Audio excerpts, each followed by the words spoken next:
You're always the embarrassment of this family. That's what my mother snapped at me the night of her birthday party, loud enough for the whole table to hear, as I stood there holding a modestly wrapped gift that apparently wasn't up to her standards. It wasn't the first time she'd said something like that, but it was the first time it truly stuck. I'm Alan, 29, and for as long as I can remember, my relationship with my family has felt like walking through a minefield. One wrong step, one misread tone, and I'm the problem again. I wasn't born into a warm household. My mom, Denise, had a way of masking cruelty behind tradition and appearances. Everything had to look perfect from the outside. Smiling Christmas cards, over-the-top parties, those coordinated outfits during family vacations that made us look like walking catalog ads. But if you were behind the curtain, you'd see that everything was performative. If it didn't serve her image, it didn't matter. Growing up, I learned quickly that love in our house had conditions. Unspoken rules. I was the youngest of three, the only son, and somehow the one who was always falling short. My two older sisters, Marissa and Jenna, were the golden girls. They knew how to play the game. Charm Mom, echo her opinions, fawn over her new haircut like it was a religious experience. Me? I was quieter, more independent, and I asked too many questions. Questions like, why do we spend so much on birthday parties when Dad says we're behind on the mortgage? Or, why does Jenna get a car for graduation when I got a lecture? That kind of logic didn't go over well. I became the difficult one, the moody child, and eventually, as Mom liked to say at parties when she was half a glass deep, our little disappointment. I moved out the week I turned 22. I packed everything I had into a rusty old Corolla and drove 3 hours north to a tiny apartment in a not-so-great neighborhood where I could finally breathe without walking on eggshells. I built a life for myself, slowly, quietly. It wasn't flashy, and it definitely wasn't Mom-approved, but it was mine. I got a job in web development, nothing glamorous, but it paid well enough. I met my now-fiancée, Elise, during a volunteer event she was running for a local animal shelter. She's the kind of person who doesn't need a spotlight because she shines anyway. Kind, grounded, brilliant in the calmest way. My mother never liked her. The first time they met, she gave Elise a once-over and asked, "So what do you do?" "Something artsy." Elise has a degree in nonprofit management. She smiled politely and explained, but Mom didn't really listen. She rarely does. Still, I kept trying. Some part of me always hoped for a turning point.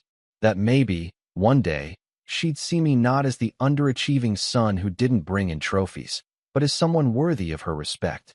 Every family event felt like a test. I was doomed to fail. If I brought wine, it wasn't the right kind. If I complimented her outfit, I was being sarcastic. And if I didn't say anything at all, I was cold and ungrateful. Elise, bless her, would squeeze my hand under the table, whisper small jokes in my ear to help me get through the dinners. But it wore me down over time. Then came the birthday party. It was Denise's 60th, which meant she treated it like a coronation. She rented out this overpriced garden venue, complete with string quartets and custom-printed menus. Everything had to be perfect, and she made that very clear in the group text that had over 100 messages about dress code, gift expectations, and who was bringing what. "No cheap gifts this year," she wrote. "It's a milestone." I knew I was already walking into a trap, but I didn't want to add fuel to the fire. Elise and I had recently put a down payment on a small house, and money was tight. I picked out a necklace that I genuinely thought was tasteful. Simple gold, not flashy, but elegant. It reminded me of one Mom used to wear when I was a kid. When I arrived with Elise, dressed to the nines and gift in hand, I barely made it through the front door before I felt it. That tight air of judgment, like a pressure cooker in pearls. Jenna and Marissa were already there, surrounded by people laughing just a little too loudly at whatever they said. Mom spotted me from across the room, gave me that polished smile she reserves for company, and walked over with her champagne glass in hand. "Alan," she said, hugging me with one arm while inspecting the box in my hand. "You're late." "I told Marissa we'd be here by 6:30, I said, already aware that any response would be wrong. She took the box like it was a receipt for a fine she hadn't agreed to pay and unwrapped it right there. Didn't even wait. Her expression shifted.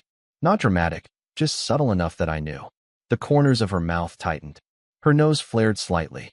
Elise's hand found mine, fingers gently curling. "This is cute," Mom said. "Is it gold-plated?" "It's gold," I said quietly. It reminded me of the one you used to wear to work when I was a kid. She blinked at me. That was real gold, Alan. Not something from a flea market. There was a pause. One of those thick, sticky silences that coats the room like syrup. I didn't say anything. I couldn't. I was too busy trying to keep my face from reacting. Then she added it. Casual, dismissive, cruel. You're always the embarrassment of this family. I don't know why I expected anything different. A laugh rippled nearby. Probably someone who didn't know any better, thought it was a joke. But I knew it wasn't. And so did Elise. I looked at her, and her eyes told me everything I needed. We don't have to stay. You don't have to put up with this. So we left. No scene. No shouting. I just turned, took Elise's hand, and walked out of that over-decorated venue with the string quartet still playing in the background. Mom didn't call after me. Nobody did. And that, somehow, was the loudest part of the whole night. The next morning, I woke up to a text from my sister. You could have just smiled and dealt with it for one night. She was really hurt. Hurt. Right. Hurt because I didn't play along with the show. Hurt because I refused to be the prop that made her look like the gracious matriarch with a doting son. That's when the idea started to take root. Not revenge, not at first. Just a desire to start living on my terms, completely. No more half-truths. No more compromises. Elise and I had already been talking about skipping the big wedding. Something small, intimate, maybe even spontaneous. We joked once about eloping to Hawaii. But that morning, as we sipped our coffee and sat in silence, she looked at me and said, "Let's just do it. Let's stop waiting for them to care." That's when I made the call. And that's where everything really started to spiral. After the birthday party fiasco, you'd think there would be fallout. A phone call, an apology, even a passive-aggressive voicemail. But there was nothing. Just silence from my family, like they were collectively waiting to see if I would come crawling back. I didn't. Elise and I left town 2 days later for a quiet weekend upstate. No phones, no family group texts, no emotional landmines. It was peaceful. We made pancakes in the morning and read books on the porch like the world wasn't burning back home. It was the first time I let myself feel the absence of my family as a relief, not a loss. But of course, the silence didn't last. The first crack came in the form of a Facebook tag. Jenna posted photos from Mom's birthday dinner, group shots, champagne flutes, her holding court at the center of the table like a monarch. The caption? The most beautiful night for the most beautiful soul. Happy 60th, Mom. You deserve the world. I wasn't in a single photo, not even the wide shots. It was like I had never been there. Elise leaned over my shoulder, reading the caption aloud with that dry, sardonic tone she reserved for reality TV and my family's social media. You'd think she gave birth to the Virgin Mary, not a woman who once threw a salad bowl at your dad for buying the wrong brand of croutons. I laughed, but it stung. Not because I wanted to be part of the post, but because the erasure was so pointed, so deliberate. It was a digital reminder that I had failed to perform, and therefore I no longer existed. Over the next few weeks, I kept waiting for some version of reconciliation, maybe even a confrontation. But instead, what I got was avoidance. The family group chat, which had been mildly active before, suddenly exploded with wedding planning talk, but not mine. Jenna had decided to renew her vows with her husband for their 5th anniversary, and Mom was treating it like the royal wedding. There were spreadsheets, vendor mood boards, a dress-fitting Zoom call that I was accidentally left out of. Marissa texted me once with, "You're being dramatic. Just call her." I typed and deleted a reply at least 10 times before I settled on, "I don't think you understand what it's like to be treated like a PR problem in your own family." And then came the phone call. It was Elise's idea to invite a few close friends over for dinner and tell them we were planning to elope. No big announcement, just a quiet celebration. We cooked, popped a bottle of cheap champagne, and made a little toast. That's when my phone started buzzing. First Jenna, then Marissa, then, finally, Mom. I let it ring. Then came the message. "Alan, I just saw your little dinner party announcement on Elise's friend's story. You're eloping? Without telling your family? Without letting me help plan? I gave birth to you. Do you have any idea how selfish this makes you look? No congratulations. No, I'm happy for you. Just outraged that she wasn't the one holding the clipboard and color palette." I didn't respond. I turned off my phone that night, and for once, slept deeply. Elise and I flew to Hawaii a week later. Just the two of us. A rented beach house, a simple ceremony barefoot in the sand, and a little dinner at a food truck court where we danced under string lights to a Bluetooth speaker. It was everything our families weren't. Easy, joyful, real. We took Polaroids instead of hiring a photographer. I wrote my vows in a spiral notebook. Elise cried when I read them. I did too. And for the first time, I felt like I was enough. Not the golden child. Not the disappointment. Just Alan. Her husband. We didn't post anything online. Not yet. We weren't trying to hide it. We just didn't want it tainted. But secrets, even innocent ones, don't stay hidden forever. 2 months after we got back, Elise posted a single photo. Us at the ceremony, laughing with lace around our necks and sand on our feet. The caption was simple, best decision of my life. The likes started rolling in. Friends commented. Old coworkers. Even my college roommate. And then my mother saw it. I got the call at 6:17 in the morning. You got married and didn't tell me. No greeting. Just that flat, seething tone she saved for betrayal. I was half asleep, groggy from a late-night coding session, and for a second, I thought I was dreaming. I said. Elise and I got married. It was beautiful. There was a pause. A long one. You robbed me. That word. Robbed. Like I had stolen a family heirloom, not made a personal decision about my own wedding. You took that from me, Alan. You took my right to plan, to be part of the most important day of your life. No, Mom, I said, sitting up, my voice still calm. I took it back. You made it about you. You always do. Click. That was it. She hung up. And from that moment on, it was open season. I started hearing from relatives I hadn't spoken to in years. Aunt Linda called to say she was disappointed that I hadn't included the family. My cousin Troy sent a 3-paragraph message about how family is everything and how I should have at least invited Mom. The kicker? He didn't even invite me to his wedding last summer because we weren't close enough. But Mom didn't stop at guilt trips. She started a narrative. On Facebook. In church. At brunches. Alan got married in secret because he's ashamed of us. He didn't want his family involved. I didn't even get to meet Elise's parents. She had. Briefly. And made sure to ask them how much money they made. The real tipping point happened during Marissa's baby shower. Elise and I had been hesitant to go. The tension had only gotten worse, and I wasn't sure I could stomach another family event where I was treated like the delinquent cousin in a Hallmark movie. But Elise, ever the peacemaker, suggested we go, just to show we weren't avoiding them. So we did. Big mistake. The moment we walked in, it was like a vacuum sucked the air out of the room. Conversations paused. Eyes darted. I felt like we'd walked into an intervention. Mom greeted us with a tight smile and said, "Oh, you made it. Thought you were too busy not inviting people to major life events." I forced a laugh. Elise squeezed my hand. We sat. We mingled. Or tried to. But the snide comments didn't stop. Jenna joked loudly that she hoped her kids wouldn't elope and post about it online like a YouTuber. Someone asked Elise, "Was it a shotgun wedding?" Marissa pulled me aside and said, "You could have told her. You know how she is. Why do you keep poking the bear?" "I didn't poke anything," I said. "I just stopped pretending." That's when Mom made her grand move.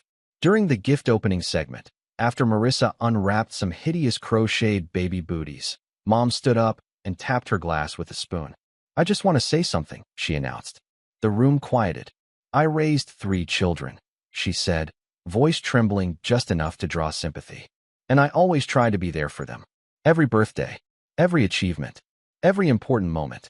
But sometimes, one of them forgets what it means to have a mother who cares." People shifted. Eyed me. Elise's hand went stiff. He got married without me. In Hawaii. Without even a phone call. And now, he acts like I'm the villain. I didn't move. I didn't speak. My face was stone. But inside, something snapped. Not loudly. Not dramatically. Just quietly and permanently. Like a bone setting in a new place after a fracture. I stood up. I walked out. Elise followed. Neither of us said a word until we were in the car. "I can't do this anymore," I whispered. She looked at me. "Then don't." And that's when the plan started to form. Not out of anger, but out of clarity. I was done playing the role they assigned me. Done being the scapegoat for their dysfunction. And if they thought eloping was selfish, they hadn't seen anything yet. After that baby shower, I stopped trying. That may sound defeatist, but it wasn't. It was clarity. For the first time in my life, I truly understood that no amount of explaining, no amount of effort, No amount of bending over backwards was going to make my family see me for who I was. Not unless I stayed in the box they built for me. And that box, it was tight. It was airless. It was filled with expectations I never agreed to. I didn't go no contact. Not right away. But I went quiet. I muted the family group chat. I archived my sister's messages. I let calls go to voicemail and stopped justifying why I didn't pick up. At first, there was noise. Mom called 3 times in 1 week. Jenna sent a voice note that was basically just a guilt trip with jazz hands. You're not just punishing her, Alan. You're punishing all of us. But then, the silence returned. A deeper, colder one. The kind that made you feel like a ghost in your own bloodline. Elise stood by me through all of it, but even that started to weigh on me. Not because she ever made me feel like a burden, far from it, but because I knew she hadn't signed up for this level of tension. When we got married, we thought we were starting a life, not entering a war of attrition with a matriarch who believed she'd been robbed of her throne. And then came the final kick to the ribs. It started innocently enough. Elise's parents were planning a small barbecue and invited us to join. I hadn't seen them much since the wedding, mostly due to distance, but they'd always been kind to me, supportive in ways I wasn't used to. They respected boundaries. They asked about my work, not to judge it, but because they were genuinely curious. I was looking forward to it, until I found out my mother had called them. Somehow, she'd found Elise's mom's number. I still don't know how, but she called her. And what did she say? She told my mom she was concerned. Elise said to me that night, face pale, that you've been acting out of character. That she was worried you were pulling away from family because of outside influences. Outside influences, I repeated. My voice was steady, but my jaw was clenched so tight it hurt. Like you're some kind of puppet master? She implied that I manipulated you into the elopement. That I isolated you. She called me calculating. That word. It hung in the air like smoke. Elise had never once raised her voice to my mother. Had never confronted her.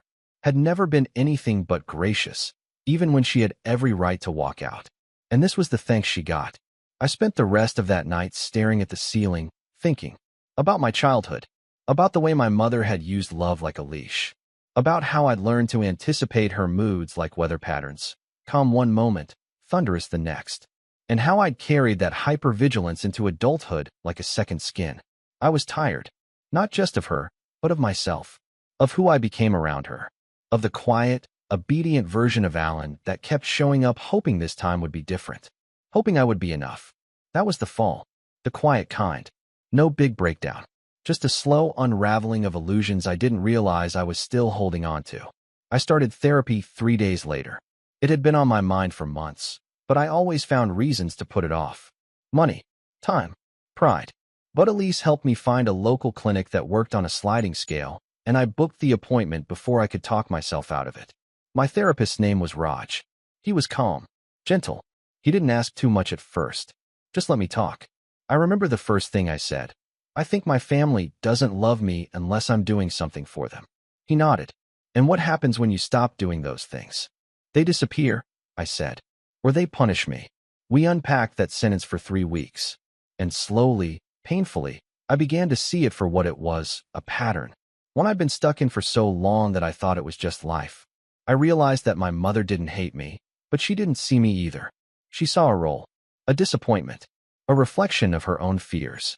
And no matter how hard I tried, I was never going to be able to perform my way into her love.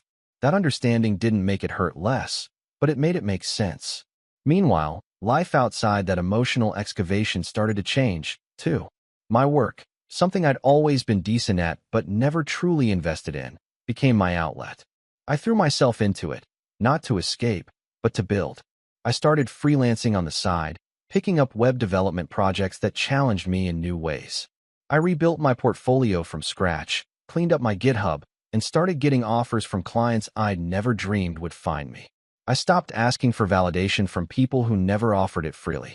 Instead, I started creating my own scoreboard. And then, something strange happened.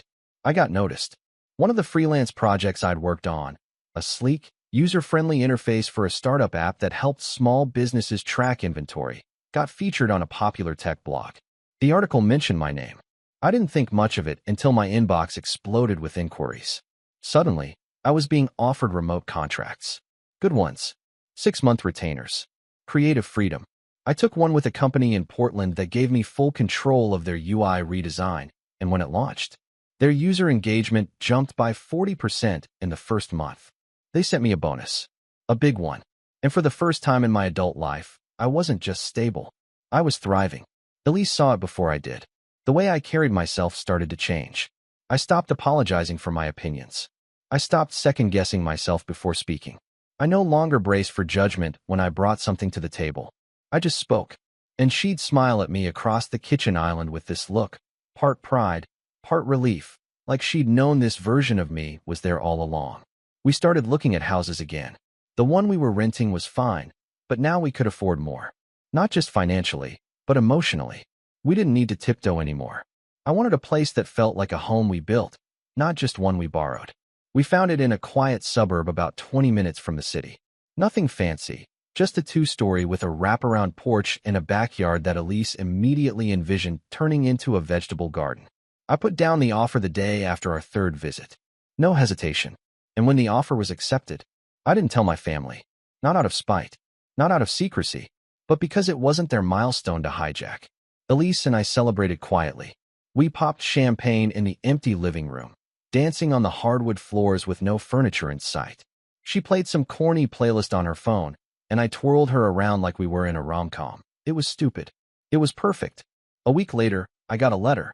Not an email, not a text, an actual letter. It was from Mom. The envelope was cream-colored, thick, with my name written in blue ink. Inside was a folded note, handwritten. Not cursive, just her usual precise, controlled script. Dear Alan, it began. I saw your name in that article. Congratulations. I suppose you're too busy now to call your mother. That was the tone. The whole letter. It was 2 pages long. A mix of passive compliments and veiled criticism. Praise for my work, laced with bitterness that I hadn't shared the news with her directly. Comments about Elise being quietly influential. A closing line that read, "You've clearly decided to live your life without us. I only hope you don't regret shutting out your family when you finally realize how alone success can be." I stared at that line for a long time. Not because it hurt, but because it didn't. I folded the letter, put it back in the envelope, and slid it into the bottom drawer of my desk. I didn't respond. Not then. Maybe not ever. Because what she didn't realize was that I wasn't alone. I had Elise. I had a life I built from ashes. I had peace. And slowly, I was beginning to feel something I hadn't felt in years. Pride. Not the kind you wear like a badge, but the kind that sits quietly in your chest and reminds you that you didn't give up. That you found a way through the wreckage. I was rising. And soon, they'd see it. They just wouldn't be part of it. There's a strange kind of calm that comes after you've let something break completely. A silence that doesn't ache anymore. It just is. That's what life became after I put my mother's letter away without responding. No fights. No yelling. Just distance. The kind of distance I once feared, but now clung to like oxygen. The house Elise and I bought started to feel like a real home by spring. She planted tomatoes, cucumbers, even strawberries in raised beds in the backyard. I built her a greenhouse from a kit that arrived in 17 confusing boxes. It took 2 weekends and a lot of swearing under my breath. But when she stepped inside and squealed at the tiny sproutlings taking root, that moment made every blister worth it. Work was thriving too. My side freelance business had grown into something more. More clients, more referrals, and slowly, more vision. I wasn't just coding anymore. I was advising, leading, building systems from scratch. I even started mentoring a few younger developers who'd found me through LinkedIn. I liked helping them. I liked seeing someone light up when they finally understood a piece of logic that had been tripping them up. Life was good, but something still hung in the background. It wasn't bitterness. Not exactly. It was more like a score left unsettled. A chapter one hadn't finished writing. Not because I needed revenge to move on, but because they had never been held accountable. Not once. I kept thinking about that letter. You've clearly decided to live your life without us. I only hope you don't regret shutting out your family when you finally realize how alone success can be. It wasn't just the condescension. It was the nerve of it. That after everything, after the way she'd spoken to Elise, after the birthday party, the baby shower speech, the smear campaign she ran behind our backs, she still positioned herself as the victim, like I had abandoned her. That line echoed in my head for days. I'd be watering the plants or sketching out a new app design and suddenly hear it in my mother's clipped, rehearsed voice. When Elise noticed my silence one night, she asked if I wanted to talk. I hesitated. Then I told her everything. My urge not to strike back in anger, but to correct the record. To make sure the version of the story she was spreading didn't become the permanent one. Elise listened, nodded, and asked a single question. What would holding her accountable actually look like? That was the moment the plan started forming, not out of pettiness, but out of something sharper, colder, more precise.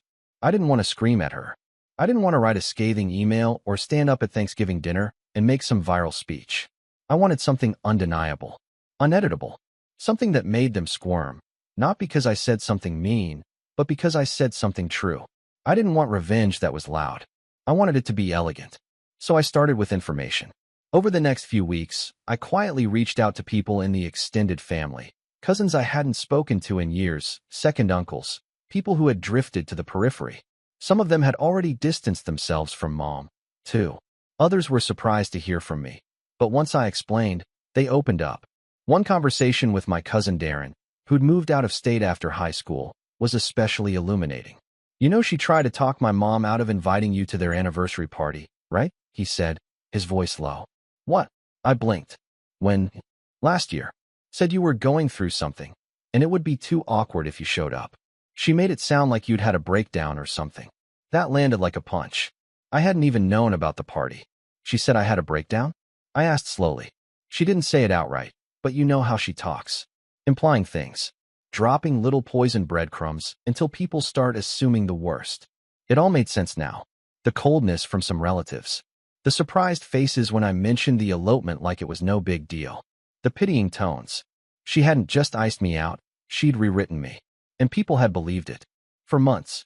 I got off the call with Darren and sat in silence for almost an hour. Then I opened my laptop. I created a folder and named it The Record. Inside, I began compiling everything. Photos from the wedding, voicemails, screenshots of texts, especially the ones Elise had gotten from my sisters, passive-aggressive jabs about being influential and secretive. Elise was hesitant about saving those, but I reassured her. We're not publishing this, I said. We're documenting it. For us. For truth. I wrote a long personal statement. Not for social media. Not yet. Just for myself. I titled it What Actually Happened. It took me a full week to finish. It wasn't a rant. It was clear. Measured. It walked through the events, the dynamics, the erasure. I included anecdotes, things they'd said to me growing up, moments they'd mocked Elise, dismissed my work, weaponized guilt. I even quoted the letter my mom sent me, ending with that final line about how success would be lonely.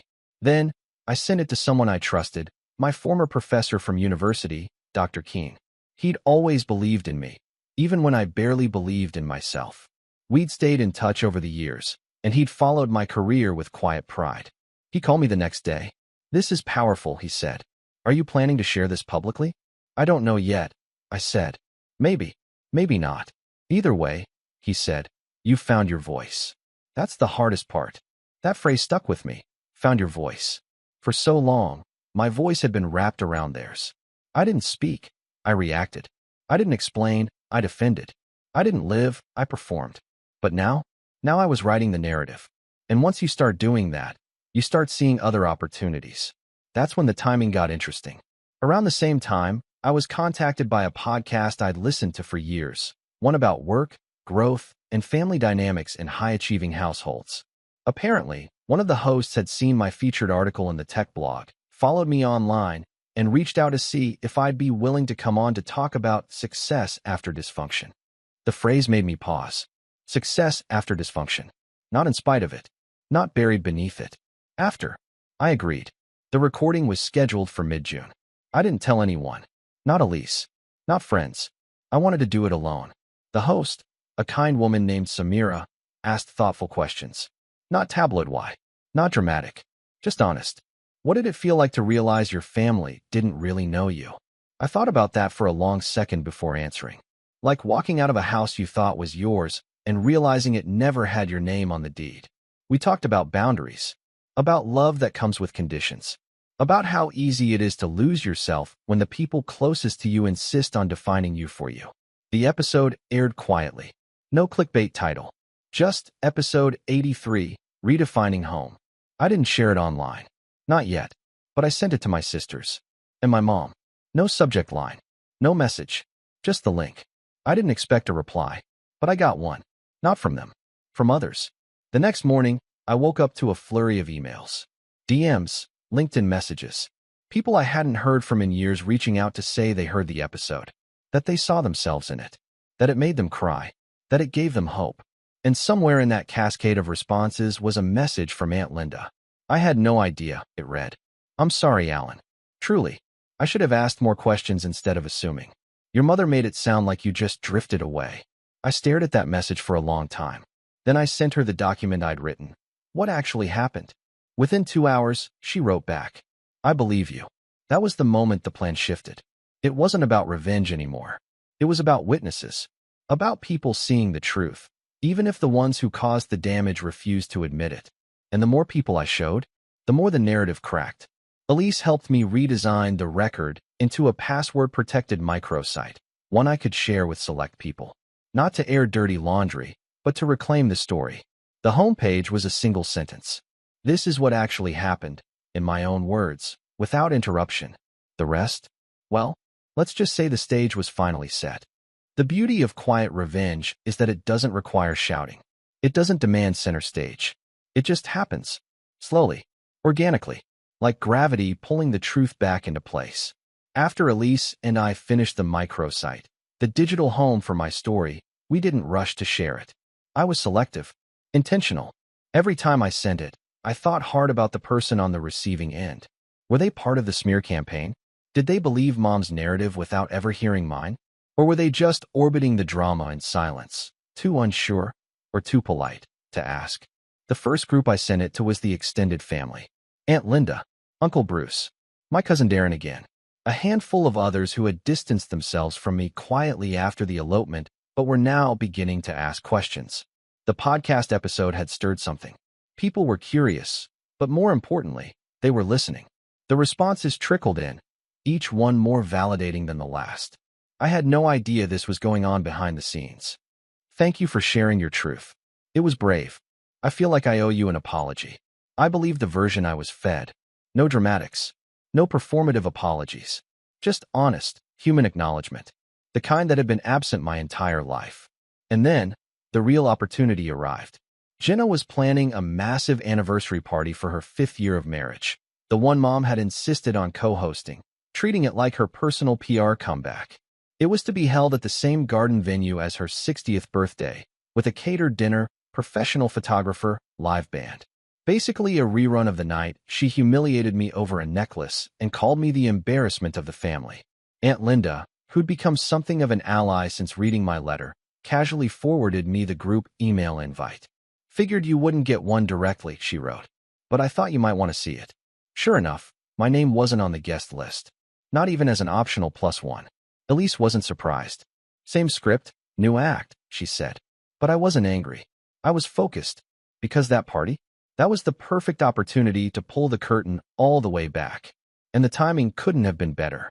2 weeks before the party, I was invited to speak on a panel at a well-known tech conference in the city. The topic was Narratives in Leadership, how your personal story can shape your leadership style. My portion wasn't just about code or startups. It was about resilience, rebuilding, boundaries, finding your voice in environments that silence you. The conference filmed everything.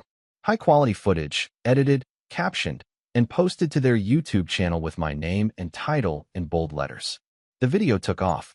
It wasn't viral in the TikTok sense, but in the professional world, it gained serious traction. Recruiters shared it. HR directors bookmarked it. I received 5 new client inquiries within 48 hours. And alongside that came comments. Real people resonating with what I said about navigating toxic family dynamics while trying to grow into your own. I took that video, and I embedded it on the homepage of the microsite. Below it, I added a new section. The truth, in context. If you're here because you were told I abandoned my family, this is what actually happened. Unfiltered, unedited, and backed by the receipts. Underneath that, a button, read the full story. Then I created a new mailing list. Just one email. One link. No message. No commentary. And I sent it. Not just to the extended family this time. To everyone. Old neighbors. Church friends. Family acquaintances who used to host us during holidays. My mom's friends from the garden club. Even the pastor from the church she'd been bragging to for years about her gifted son who lost his way. I didn't do it anonymously. I signed it. Alan Parker. Son. Husband. Builder. Not your scapegoat. Then I turned off my phone. The party was that weekend. I didn't go, but my letter did. Linda told me later that several guests showed up already having seen the microsite. A few had even printed pieces of it. One woman apparently walked up to my mother and said, "So this is the garden where you called your son an embarrassment. It's prettier than I imagined." Mom was blindsided. She didn't yell. She didn't throw a fit. She just went pale. Like the structure she had spent decades building had suddenly developed cracks she couldn't plaster over. Jenna tried to do damage control, claimed it was all taken out of context. But the problem with that defense is that context was exactly what the microsite provided. Dozens of screenshots, dates, quotes, messages, audio. It wasn't an attack. It was a record. And you can't argue with a record. Later that night, I got a call from Marissa. I hadn't heard her voice in over 6 months. "You made Mom cry," she said flatly. "Did she cry when she called my wife manipulative?" Silence. "She's devastated," Marissa added after a pause. "She says you turned everyone against her." "I didn't turn anyone," I said. "I just let people see what she's always hidden. If that feels like betrayal, maybe that's because she built her reputation on a lie." "I just wish you'd handled it differently," she said, tone brittle. "I handled it quietly. With facts. You all just never expected me to say anything." She didn't reply. She hung up. Over the next few weeks, things changed. The flood of messages slowed. But the impact remained. People started coming to me for the truth. I got emails from distant relatives asking to reconnect. Former mentors sent messages of support. Even Elise's parents, who had been caught in the crossfire of Mom's manipulations, thanked me for standing up, not just for myself, but for Elise too. Elise and I continued building our life, but now with something new in our foundation, closure. I no longer felt the need to prove anything, to defend, to explain. And then, finally, the last domino fell. I received a handwritten letter from my mother. The envelope was cream again, but the handwriting was shakier. It wasn't long, barely half a page. It didn't say, "I'm sorry," but it said this: "You were right. I didn't see you. I saw the version of you I wanted, and I punished you when you refused to be him. I don't know how to undo that, but I read every word, and I can't say you were wrong. Mom." I folded the letter slowly, placed it in the same drawer as the first one she sent. Then I closed the drawer, not because it didn't matter, but because it no longer defined me. In the months that followed, the silence from my family became permanent. No more guilt texts. No more performative invites. Just peace. Elise and I celebrated our 2nd anniversary with a small backyard dinner under fairy lights. A couple friends, some wine, and laughter that didn't feel borrowed or fragile. We were whole, not because we burned bridges, but because we chose to stop crossing the ones that always led to pain. My family had built a house of mirrors, but I built a home of my own. And in the end, I didn't need them to admit defeat, because the truth stood taller than their silence ever could. The day I stopped waiting for their love was the day I finally made room for my own.